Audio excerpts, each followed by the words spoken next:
Glória a Deus. Eu vou falar essa noite sobre Naamã. Deus tem falado sobre Naamã, eu já sei disso. E eu preguei sobre Naamã há 200 anos atrás.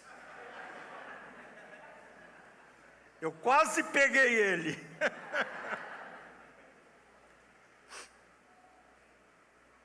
E tive que refazer a minha palavra sobre Naamã, porque a palavra que eu entreguei sobre Naamã naquela época estava morta. E a palavra sobre Naamã que eu quero falar hoje está viva. Viva! Diga viva!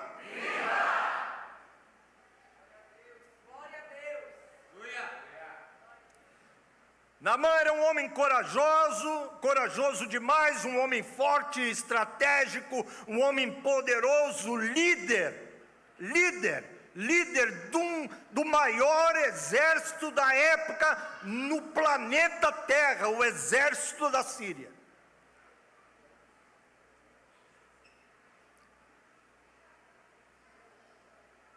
Ele era a segunda pessoa, existia o rei da Síria e depois Naamã.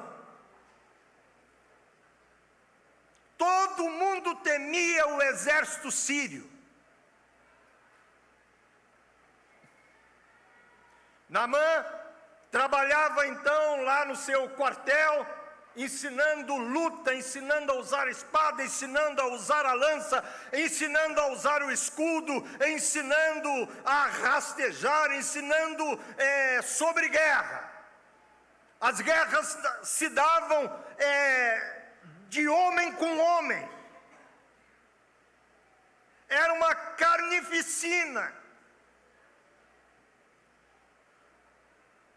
E aquele homem liderava aquele exército.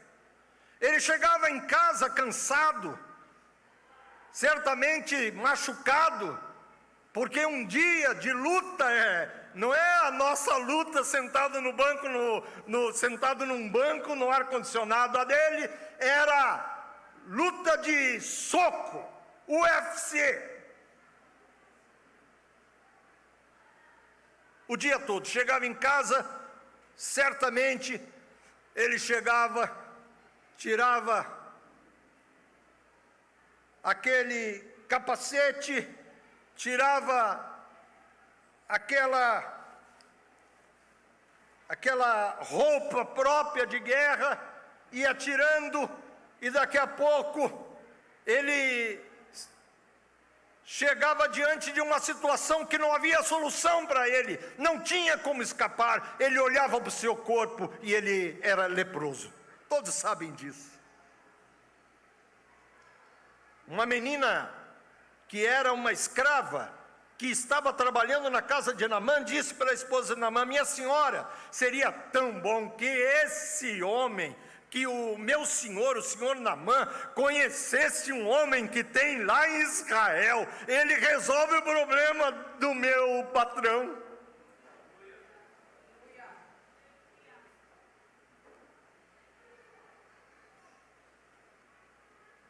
A mulher falou com Naamã. Naamã certamente tinha tentado todo tipo de possibilidade, então ele falou: mais uma. Aí foi falar com o rei da Síria. O rei da Síria falou: bem, não custa tentar. E escreveu uma carta para o rei de Israel. O rei de Israel recebe a carta, ficou apavorado, porque pensou que isso era um pretexto para matar o pessoal de Israel, um exército como o da Síria. E enviou então Naamã. Naamã chegou na casa desse homem indicado, que o nome dele era Eliseu. Qual era o nome dele? Eliseu. Chegou diante dele, naquela ocasião, naquela situação, e ocorre o seguinte: Eliseu disse, então Eliseu lhe mandou um mensageiro, um menino. Ele chegou na frente da casa de Eliseu, e Eliseu mandou um menino dizer para ele: vai e lava-te 7 vezes no rio Jordão, e a tua carne será restaurada e você vai ficar limpo. Analisem, querido. A palavra diz no versículo 11 desse texto que Naamã se indignou e ficou furioso. E é exatamente aqui que eu quero pegar essa história. E preciso que você entenda o que eu vou falar. Naamã ficou indignado, aquele homem que era um verdadeiro herói, homem que pertencia à mais alta escala social da Síria, homem respeitado por todos, agora ficou indignado, ou seja, teve uma reação que mostrava o que ele tinha por dentro e que precisava ser tratado por Deus. Eu hoje não vou focar na lepra.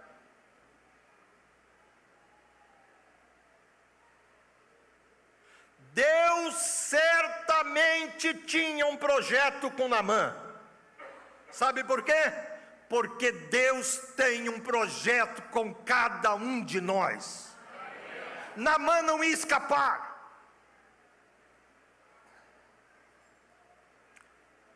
Naamã então precisava tomar aqueles mergulhos, mas que coisa! Eu pergunto para vocês, será que Naamã não podia ser curado com um mergulho só? Respondam para mim. Alguém tem dúvida? Não. Naamã poderia ser curado sem mergulho nenhum, certo? E ele manda tomar 7 mergulhos. Ué. E lá no versículo 11, depois vocês podem procurar, diz o seguinte: Naamã dizendo, pensava eu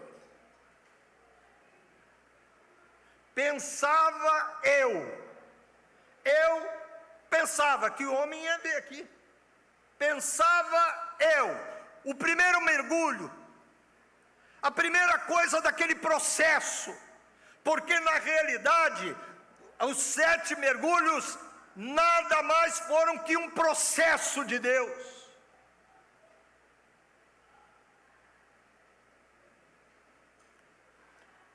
O nosso eu é um dos nossos maiores inimigos. O nosso eu muitas vezes nos separa das pessoas. O nosso eu divide os grupos. O nosso eu fraciona as famílias. Principalmente nesse sistema machista, que não é empático, que cada um quer ser melhor do que o outro. O importante sou eu.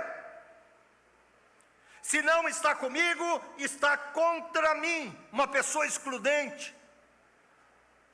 Queridos, no mundo funciona assim, o que importa sou eu, você concorda com isso?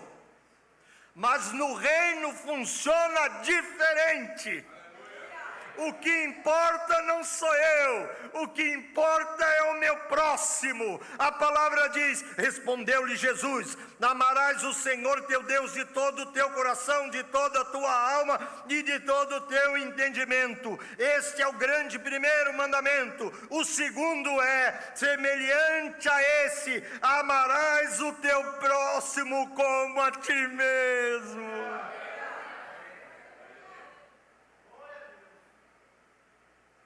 Processo. Ele mergulhou o primeiro mergulho. Depois ele disse, eu pensei que ele sairia ter comigo, ou seja, a autoridade aqui sou eu. Caramba, Eliseu nem foi receber o homem. Eliseu mandou um recado, irmãos. Olha, eu fico às vezes tão envergonhado com Eliseu.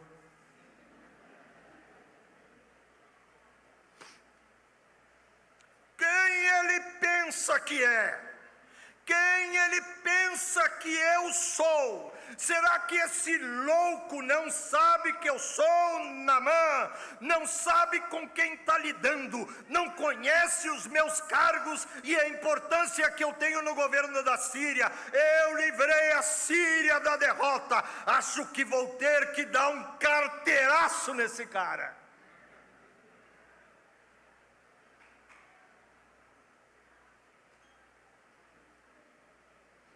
Eu sou mais crente, há muito tempo eu sou mais crente que ele. Eu sou mais antigo. Qual é o número da tua carteira? A minha carteira é 18. Nossa, tu é da fundação, hein? E a tua? A minha é 3.511. Então tu é menos crente que eu, que tenho o número 18.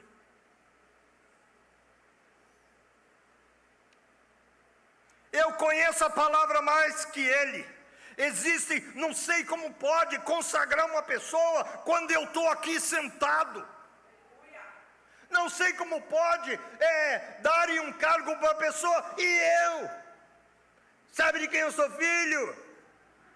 Sabe o nome da minha família? O sobrenome da minha família? Sabe quantas vezes eu li a Bíblia? Já li 12 vezes.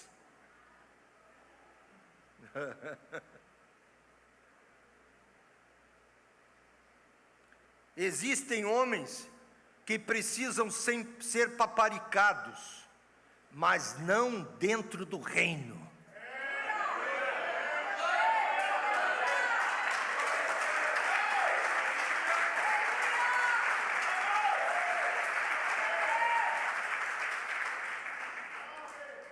Tem que ter aqueles de plantão para dizer que eu sou bom. Queridos, no mundo funciona assim: eu sou o maior. No reino funciona diferente: maior é aquele que serve.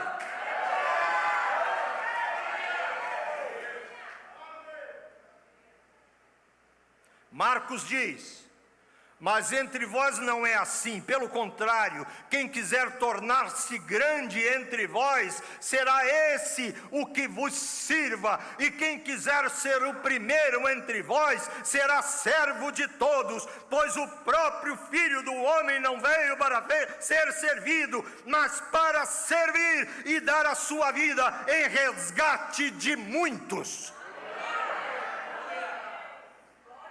No reino é diferente. Tem pessoa que pensa que assumir um pastorado é algo muito chique.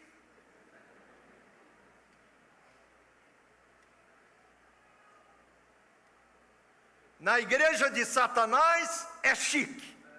Na igreja de Jesus Cristo não é chique.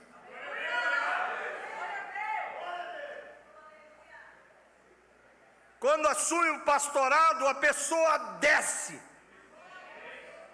Desce. É o que mais vai servir. É o que mais será incompreendido. É o que mais vai ouvir coisas que não quer ouvir. É o que é mais humilhado. Precisa falar mais? Não. Fala, Deus.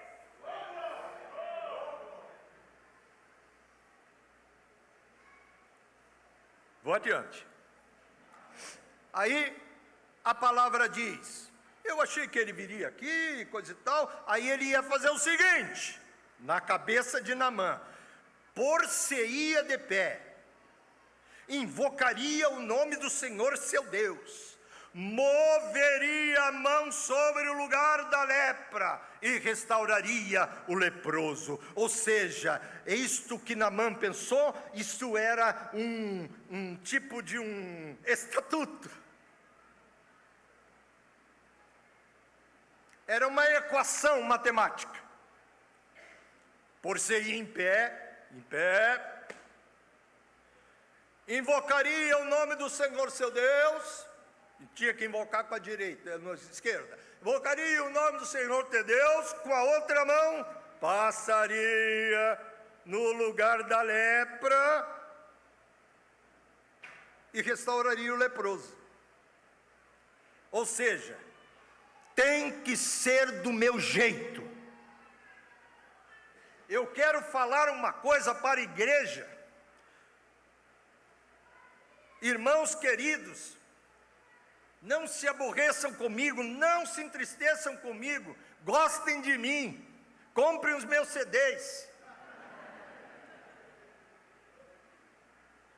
Mas eu quero dizer um negócio. Aqui não vai ser do teu jeito. Não vai ser do jeito que você quer.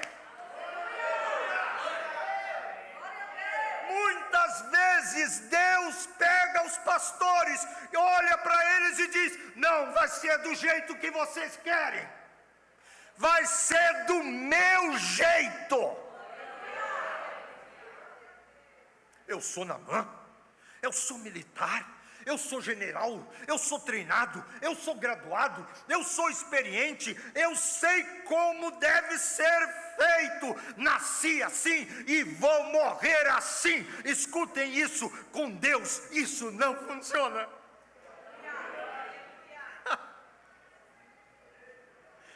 Sabe por quê? Porque Ele faz como Ele quer.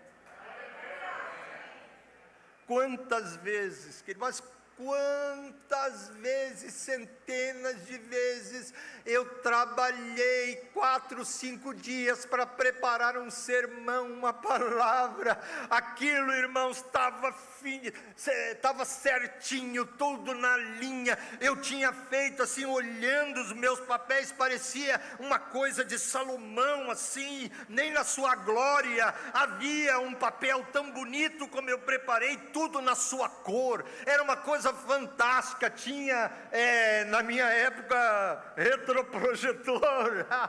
Tinha o retroprojetor, aquilo quando dava assim, as pessoas, uau! Era uma coisa fantástica. E o Senhor dizia: Daniel, guarda isso aí que você preparou, porque eu quero falar outra coisa.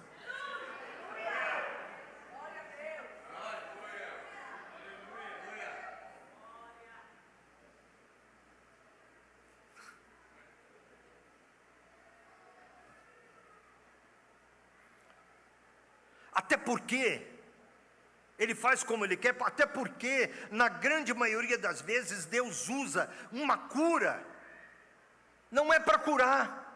É isso que as pessoas não entenderam nessa palavra. Mas hoje o Espírito Santo vai falar com vocês sobre isso.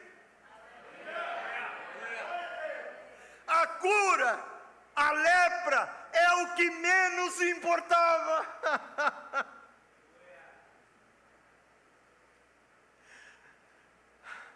Na grande maioria das vezes, Deus usa a cura não como um propósito, e sim como um meio. Como algo que Ele vai fazer, como um fim.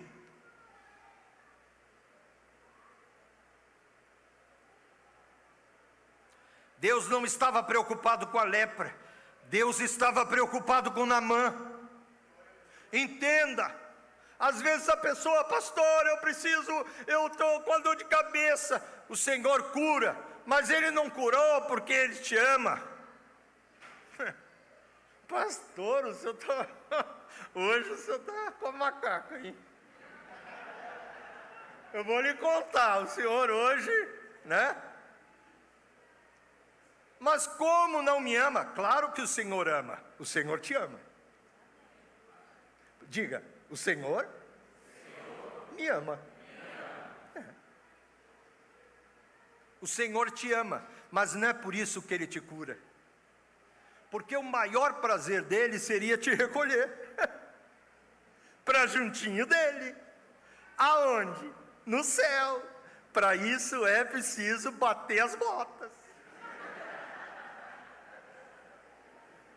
O Senhor disse: eu tenho prazer, eu tenho alegria, eu vibro quando um justo morre.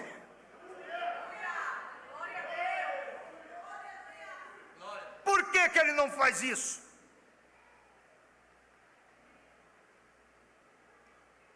Eu estava preparado. É verdade. Eu tinha tudo. No hospital que eu fiquei, entrou eu. Eu já falei aqui isso. Entrou eu e entrou uma senhora. Eu muito mais velho. Muito mais velho. A senhora tinha diabetes. Eu também. A senhora tinha pressão alta. Eu também.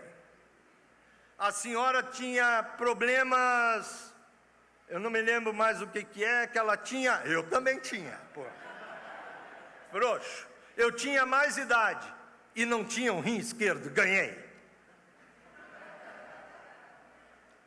Só tem um detalhe, ela foi para o hospital de Gramado, porque na minha cidade não tem tomógrafo, não tem tomografia, é cidade pequenininha.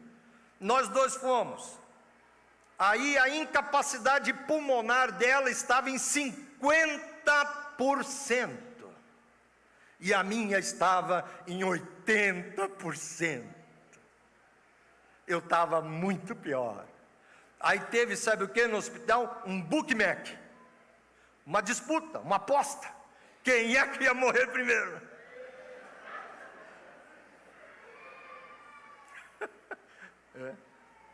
É verdade, foi o médico que me falou. Inclusive ele perdeu dinheiro. Ai, ai.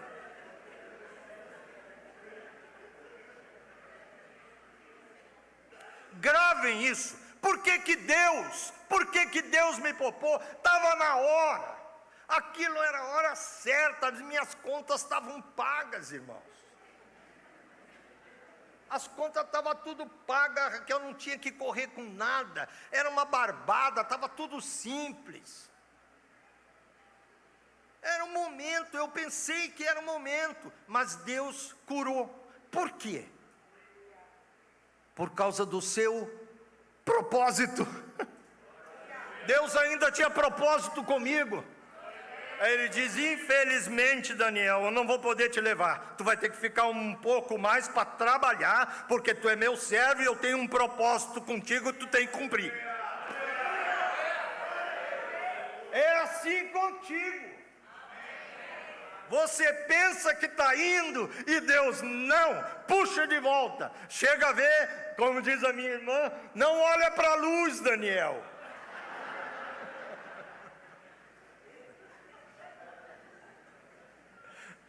Eu fui operar, fui tirar essa coisa aqui,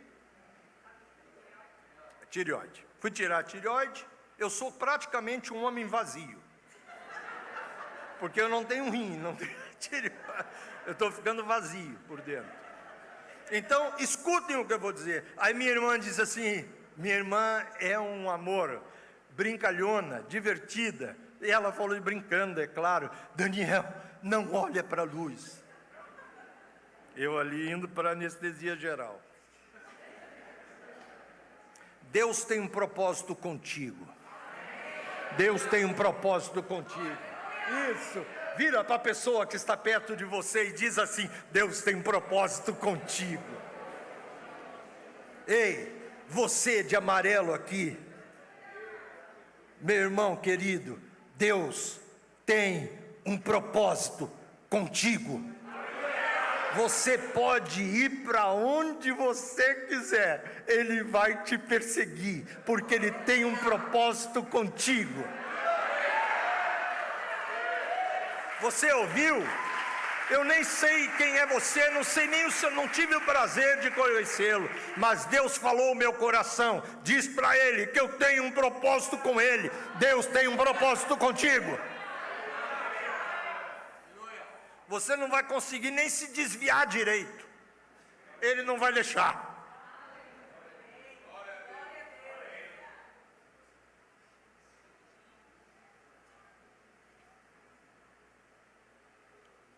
Deus não estava preocupado com a lepra, Deus estava preocupado com Naamã, Deus estava preocupado com o caráter de Naamã, que precisava ser transformado. Gravem isso para sempre, isso sempre será a maior preocupação do Senhor.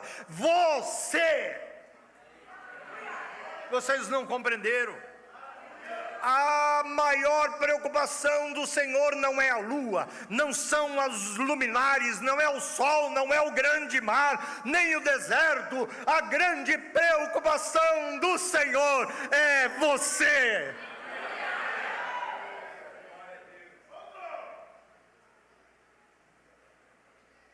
Você pode morrer com um corpo leproso e ir para o céu. Quando chegar lá, você vai ganhar um novo corpo, um corpo novinho, incorruptível. Mas você não pode ir para o céu com a tua alma leprosa, com a tua vida sem Deus, com o teu caráter sem ter transformado. Eu tenho um entendimento que as curas do Senhor ocorrem com um propósito específico. No mundo pode ser assim, tem que ser do meu jeito, mas no reino é diferente.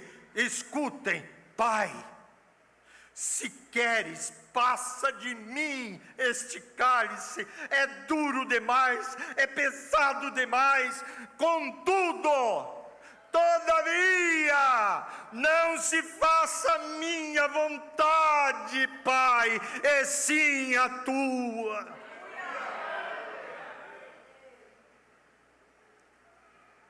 No reino, até algumas coisas vão fechar com a vontade de Deus e Ele vai fazer do teu jeito. Mas existem muitas coisas que Ele não vai fazer do teu jeito. Você vai pensar que a coisa vem pelo lado direito e a tua solução vem pelo lado esquerdo. Você vai pensar que a tua solução é com um advogado e a tua solução é com uma irmã de oração, que coitadinha, não sabe nem circundar um copo com uma caneta. Eu estava em Salvador, no Congresso Profético de Salvador, no Hotel Fiesta, lugar enorme, lugar maravilhoso, muita gente, e eu sentado lá na frente assim, eles tinham uma mesa assim, e eu estava sentado, começou a me dar dor de cabeça, muita dor de cabeça, muita dor de cabeça, dor de cabeça assim dor de cabeça que estava me angustiando, dor de cabeça, uma dor de cabeça assim, nos olhos, uma dor de cabeça horrível. Aí eu falei com o dirigente, eu disse, mano, você tem um remedinho para dor de cabeça? Qualquer coisa. Aí ele falou, você está com dor de cabeça? Eu falei, estou com dor de cabeça. Aí ele falou assim, não, vamos chamar uma médica, tem uma médica aqui, ela estava na frente, ela estava servindo os irmãos, aí chamaram a médica, aí a médica, pastor, eu vou lá no carro pegar o meu equipamento, o senhor sai daí, tira a gravata, já tira a sua gravata, afrouxa, e vamos lá para a recepção, lá o senhor vai ficar mais à vontade. Aí eu fui, fiquei lá, deitado. Daqui a pouco apareceu ela, apareceram mais 2 médicos, tinham 3 ou 4 médicos lá, e medindo, aí ligaram para a ambulância, uma ambulância, porque a pressão estava 20/16, assim, estava uma pressãozinha meio alta, né, irmãos? Aí, eles ali me rodeando, daqui a pouco, irmãos, sai uma formiga atômica, chamada Irmã Nazaré. Eu não sei se ela pesa 30 quilos. Ela é desse tamaninho, magra, cabelo branquinho, e do Recife, irmãos. Aí ela chegou, dê licença, empurrou os médicos para o lado. Aí os médicos, ela, dê licença, Jesus é terrível. Ela falou: Jesus é terrível. Estendeu a mão, colocou na minha cabeça e disse assim: enfermidade, aqui é a irmã Nazaré. Eu nunca tinha visto isso.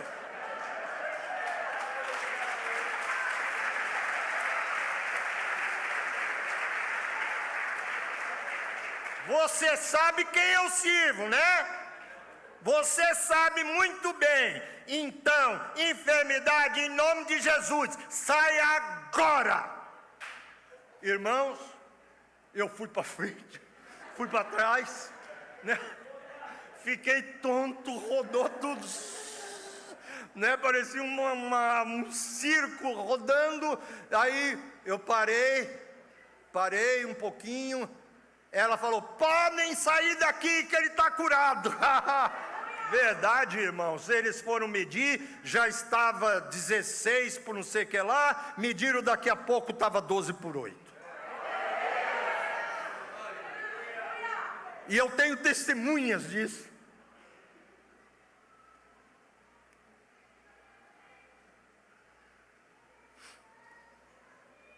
Deus faz como Ele quer.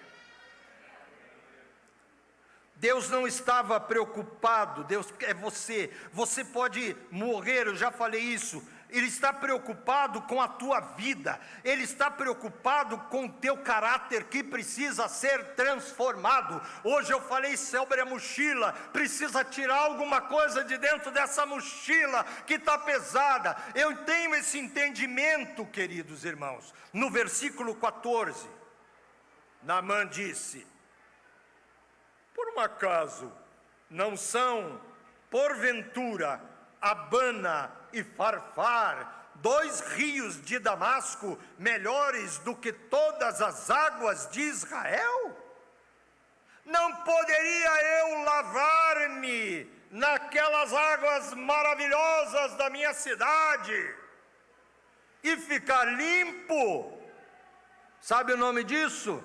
O que ele precisava mergulhar, queridos? O processo que ele precisava passar, apagar na vida de Naamã a soberba.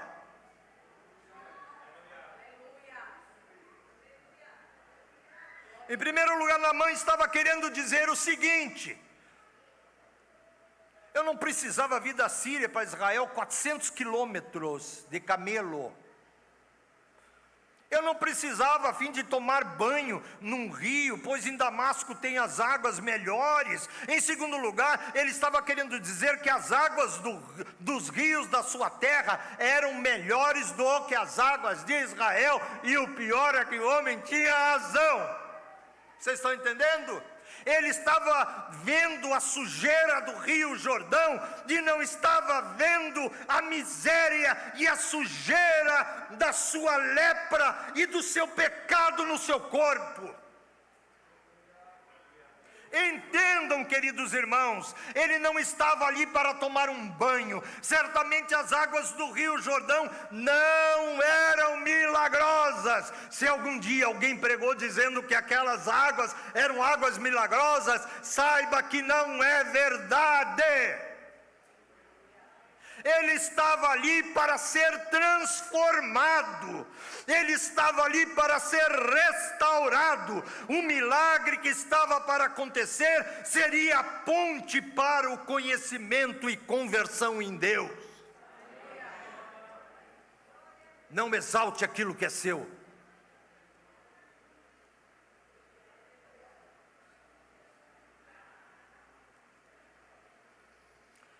Considere com muito amor aquele que tem menos. Escute isso. Considere com muito amor aquele que tem menos, aquele que sabe menos. No mundo funciona assim: eu sou o melhor. Mas no reino não funciona assim, funciona de outro jeito. No reino é de outro jeito. Não façais por contenda ou por vanglória, mas por humildade. cada um considere os outros superiores a si mesmo. Não atente cada um para o que é propriamente seu, mas cada qual também para o que é dos outros.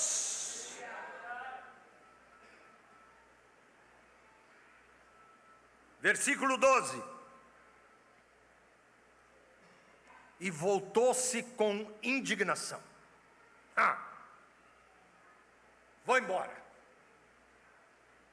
Deu as costas para Deus, não aceitou a sua palavra, não aceitou o seu comando, queria voltar para Damasco, retornou para a lepra, para o caminho da morte, não aceitou o propósito de Deus. Muitas pessoas fazem desse jeito,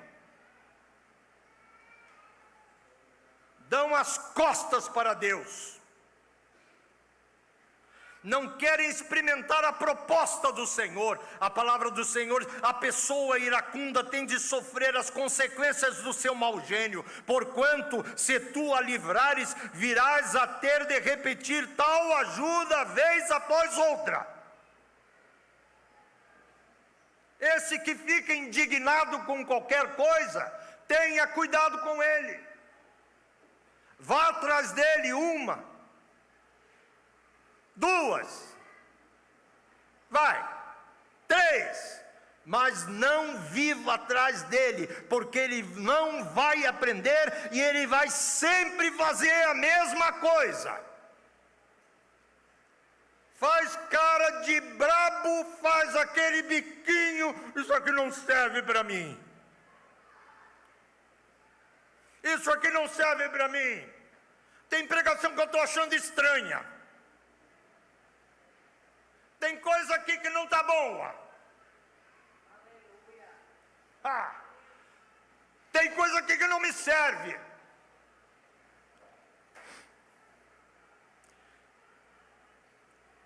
Então dá as costas para Deus, para ver o que vai acontecer. Então sai sem fazer acerto, para ver o que vai acontecer.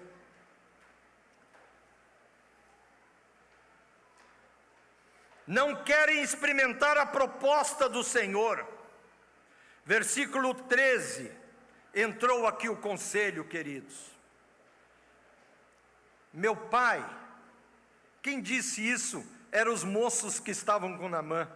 Era uma caravana grande, era um homem importantíssimo. Meu pai, se te houvesse dito o profeta alguma coisa difícil, acaso você não faria? Olha a tua lepra, pai. Você já gastou um dinheirão nos especialistas. Você já foi buscar recurso em tudo que ela... Se ele pedisse uma coisa mais difícil que isso, você não faria? Quanto mais, já que apenas ele pediu para você mergulhar 7 vezes. O que custa? Nós viemos até aqui, pai. Nunca esqueçam o grande valor de um conselho. Na multidão de conselhos há sabedoria.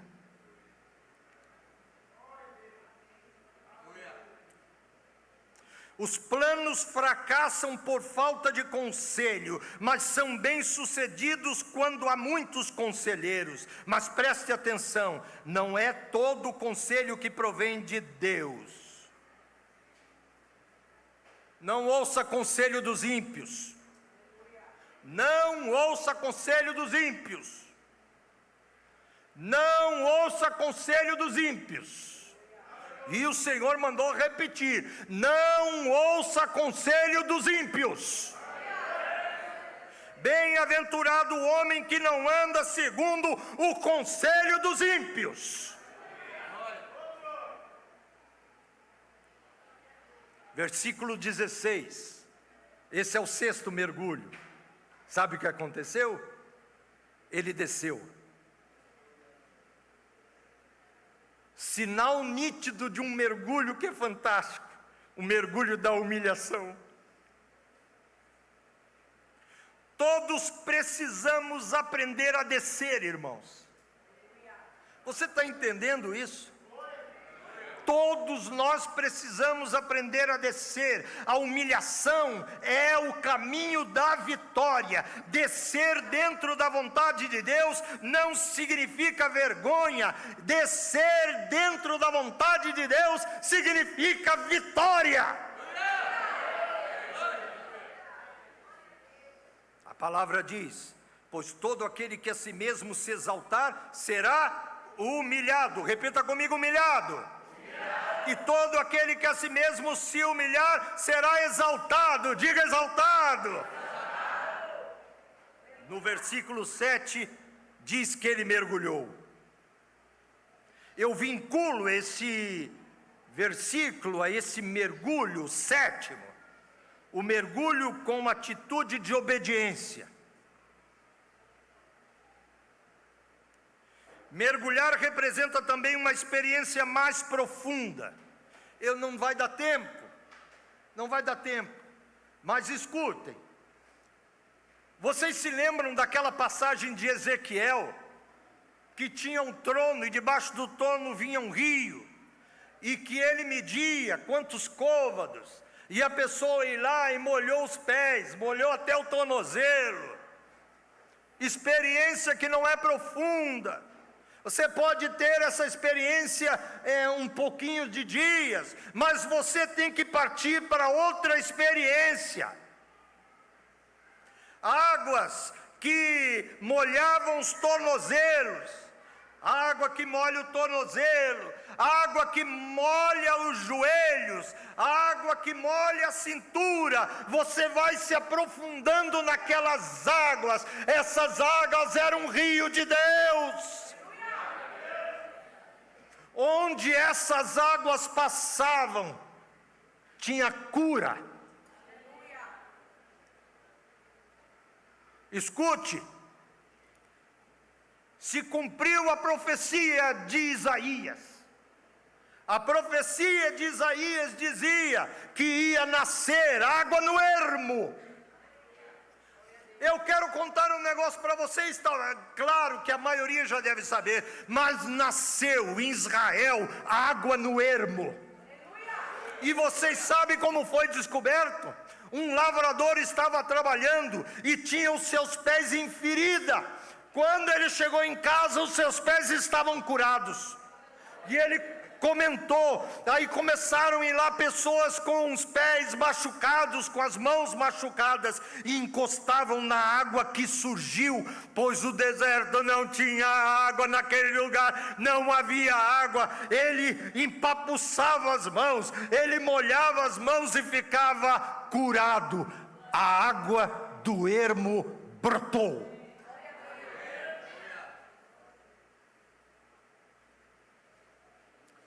E você precisa chegar a esse ponto.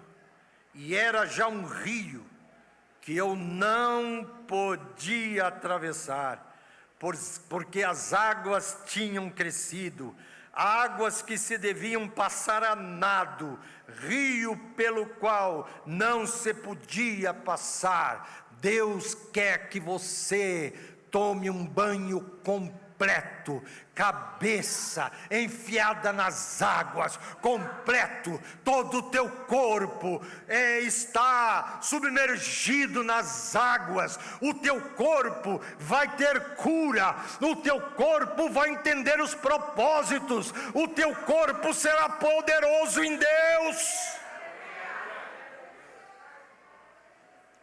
Mergulhou a primeira vez, acordou, levantou, leproso. Segunda vez, leproso. Terceira vez, leproso. Quarta vez, leproso.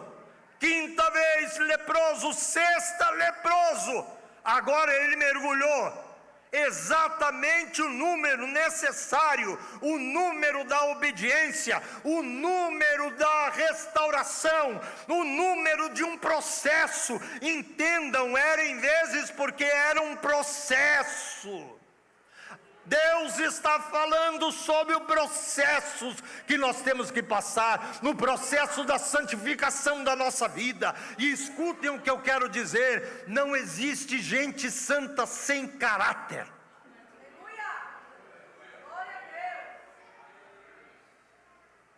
Eu conheço gente que ora 2 horas, 3 horas por dia, já leu a Bíblia um montão de vezes e não tem um pingo de caráter.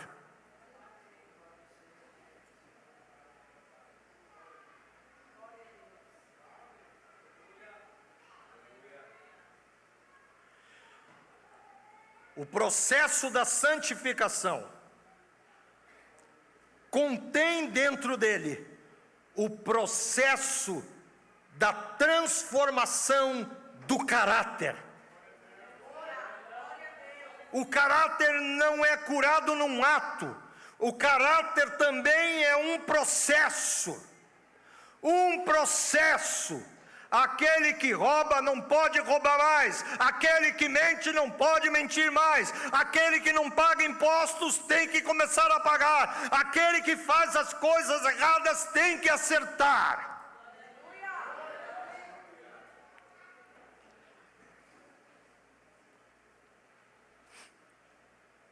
E eu quero falar a última coisa. E eu quero que, eu almejo, desejo de todo o meu coração, desejo, que esta última coisa que eu vou falar, e vai encerrar, tá? Pode ser, Keilinha? São 9 horas agora e 1 minuto, eu vou encerrar. Mas o que eu vou falar, vocês de alguma forma têm aí celular? Então vou dar 1 minuto para você gravar o que eu vou falar.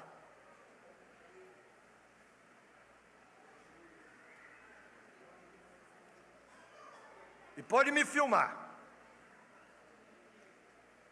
Ninguém vai morrer por me filmar.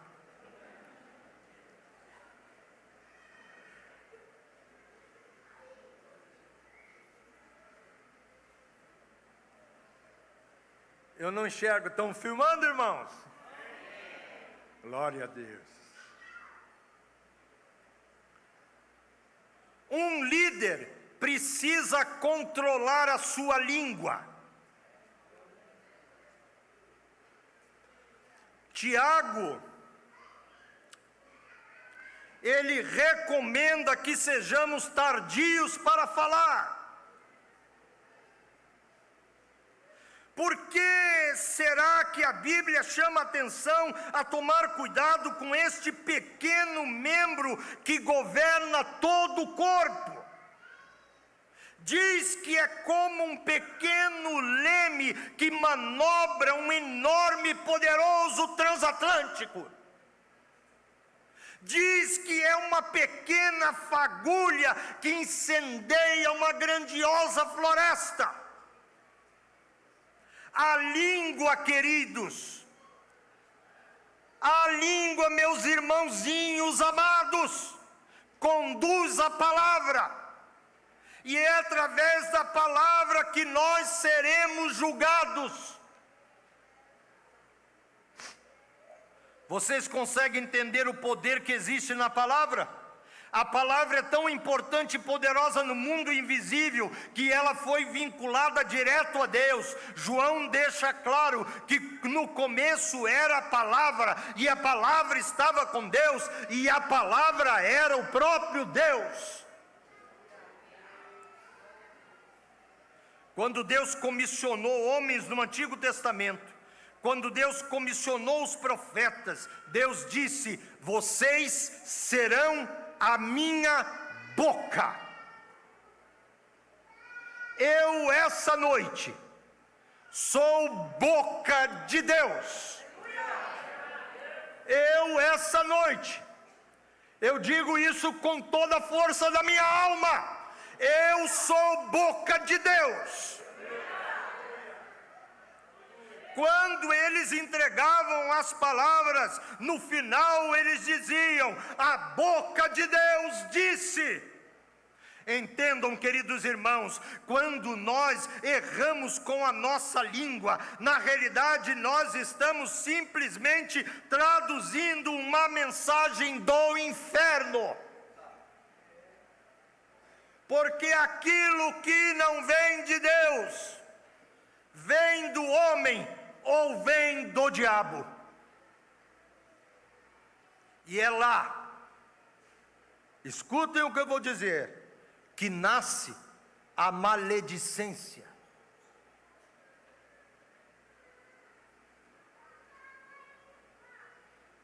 A língua também é um fogo, como mundo de iniquidade.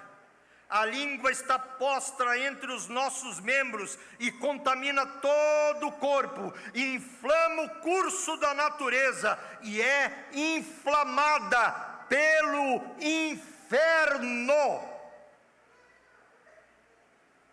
Pastor, você pode dar referência? Tiago 3,6.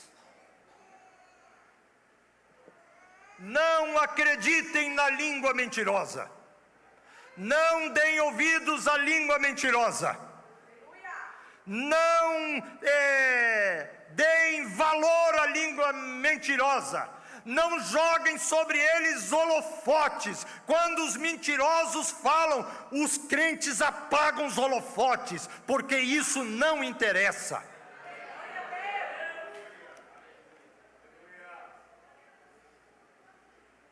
E antes da última palavra, eu quero dizer: quem errou precisa se consertar. Eu falo em nome do Senhor. Se você errou e não se consertou, conserte. Sabe por quê? Nada vai dar certo para você. É preciso o acerto na presença de Deus. Simples, simples, simples. Ah, mas eu quero agora ir para outra igreja. Glória a Deus. Pode ir. As igrejas estão aqui para isso, irmãos. Não é errado uma pessoa sair de uma igreja e ir para outra. Não é. Às vezes a pessoa não gosta de alguma coisa, não tem problema nenhum isso. Nós damos glória a Deus por isso, irmãos. Porque é o mesmo corpo, é o mesmo reino, e nós servimos ao mesmo Deus. São nossos irmãos. Agora não saia sem acerto. Assim diz o Senhor.